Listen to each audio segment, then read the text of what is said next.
नमस्कार investors, welcome to research by Ritvik. So investors, जैसा कि आपने थंबनेल देखा होगा तो आप समझ ही गए होंगे कि ट्रम्प तो गियो। हाँ फ्रेंड्स, आपने सही सुना है कि अब ऐसा ही लग रहा है कि ट्रम्प चाहे तो गियो, क्योंकि फ्रेंड्स अब तक ट्रम्प ने जो भी बिना सोचे समझे ईगो में आकर अपने पावर का गलत तरीके से यूज करके जो भी रेसिप्रोकल टैरिफ सारे कंट्री पर इम्पोज किए थे, उसको शनिवार को अमेरिकी सुप्रीम कोर्ट ने उस फैसले का बड़ा विरोध किया है। और ट्रम्प के थ्रू लगाए गए जितने भी टैरिफ थे हर कंट्री पर, उन सबको सुप्रीम कोर्ट ने गैर कानूनी और बेसलेस अनाउंस कर दिया है।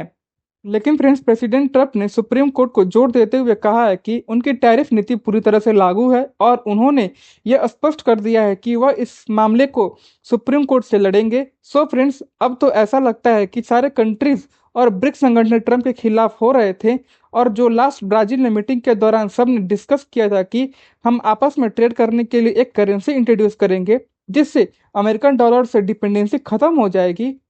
तब जाकर अमेरिका की बुद्धि खुलेगी। लेकिन लगता है कि उससे पहले अमेरिका के सुप्रीम कोर्ट को एहसास हो गया है कि जल्द से जल्द कुछ सॉल्यूशन इंट्रोड्यूस करना होगा, नहीं तो ट्रम्प के टैरिफ से जो बवाल हुआ है उससे अमेरिकन इकोनॉमी जल्द ही डाउन हो जाएगी और सारे देश हमारे खिलाफ हो जाएंगे और फिर पाकिस्तान की तरह कोई वैल्यू नहीं रहेगी।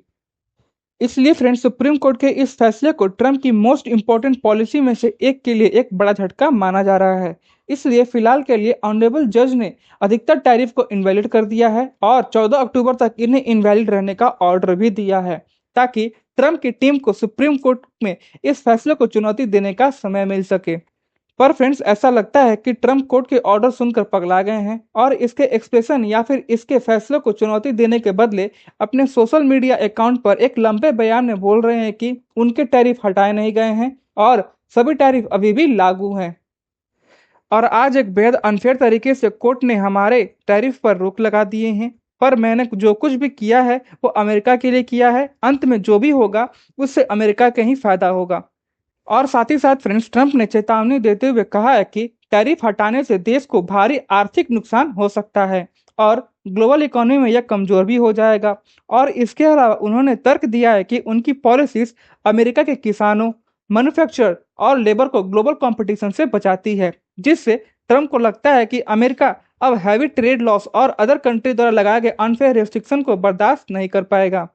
तो फ्रेंड्स, यह था ट्रम्प का एक्सप्रेशन अमेरिका के लोगों और बाकी कंट्रीज के लिए। पर फ्रेंड्स, ट्रम्प को अभी तक ऐसा नहीं लग रहा है कि सोशल मीडिया पर यह सब एक्सप्रेशन देने के बजाय जो कोर्ट का ऑर्डर आया है उन पर एक्सप्रेशन करना है, इन रेसिप्रोकल टैरिफ के बदले उन पर ज्यादा ध्यान दें। इसलिए फ्रेंड्स, हमने पहले ही आपको कहे थे कि कोर्ट के ऑर्डर के आने की वजह से ट्रम्प पगला गए हैं।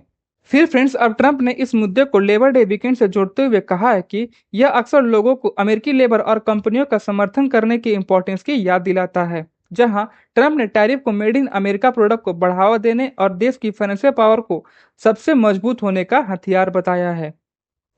और इसके अलावा फ्रेंड्स, ट्रंप का कहना है कि कई सालों तक हमारे लापरवाह और मूर्ख पॉलिटिशियन ने टैरिफ का इस्तेमाल हमारे खिलाफ होने दिया, पर अब और नहीं। अब ट्रंप सुप्रीम कोर्ट को सब कुछ समझाने के बाद अब कोर्ट की मदद से टैरिफ का उपयोग अपने अमेरिका के प्रॉफिट के लिए करेंगे और अमेरिका को फिर से अमीर, मजबूत और शक्तिशाली बनाएंगे।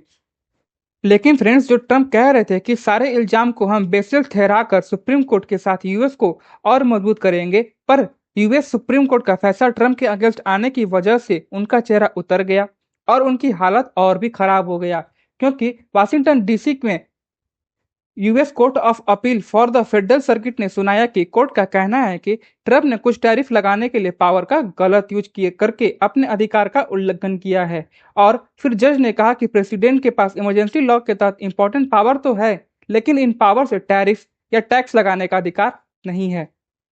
अगर फ्रेंड्स, इन सब के अलावा बीते 24 घंटों में स्टॉक मार्केट के परफॉर्मेंस को गौर करें तो फ्राइडे को मार्केट फिर से बियरिश यानी कि रेड में क्लोज हुआ है, जहां हफ्ते के लास्ट ट्रेडिंग सेशन में सेंसेक्स 270 पॉइंट के लॉस के साथ 79,809 पर ट्रेड करके बंद हुआ और हफ्ते के लास्ट ट्रेडिंग सेशन में निफ्टी 74 पॉइंट के लॉस के साथ 24,426 पर ट्रेड करके बंद हुआ है। लेकिन फ्रेंड्स, जब मार्केट रेड में क्लोज हो रहा है, वहीं प्रॉफिट की खुशी के साथ हंसते हंसते कमोडिटी इंडेक्स में गोल्ड 1,03,780 रुपए पर 10 ग्राम पर ट्रेड करके बंद हुआ।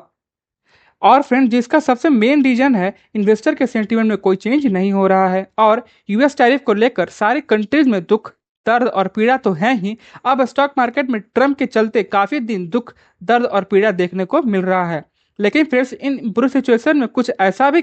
कुछ ऐसी भी कंपनीज के स्टॉक्स हैं जिनका शेयर टॉप गेनर में शामिल हुआ है, जो कि ITC, Shriram finance, Bharat electronics, L&T और एशियन पेंट्स रहे हैं। और Mahindra and Mahindra, Reliance industries, Infosys, Apollo hospital, Adani enterprises top losers में शामिल रहे हैं। आगे बढ़ने से पहले आप सभी इन्वेस्टर्स के लिए एक इंपॉर्टेंट अनाउंसमेंट है। अगर आप इन्वेस्टर्स को लग रहा है कि आप जो स्टॉक्स बाय कर रहे हैं और वो स्टॉक्स अच्छा प्रॉफिट जनरेट नहीं कर पा रहा है, तो इस प्रॉब्लम का सॉल्यूशन लेकर आया है आपका होस्ट ऋत्विक, जहां SEBI registered research analyst guidance में आप ट्रेडिंग करके अच्छा प्रॉफिट एक्सपेक्ट कर सकते हैं। तो आप हमारे ईमेल आईडी पर अपना कॉन्टैक्ट डिटेल सेंड करिए, उसके बाद हम आपको रीच आउट कर लेंगे और आपके सारे प्रॉब्लम का सॉल्यूशन प्रोवाइड करेंगे।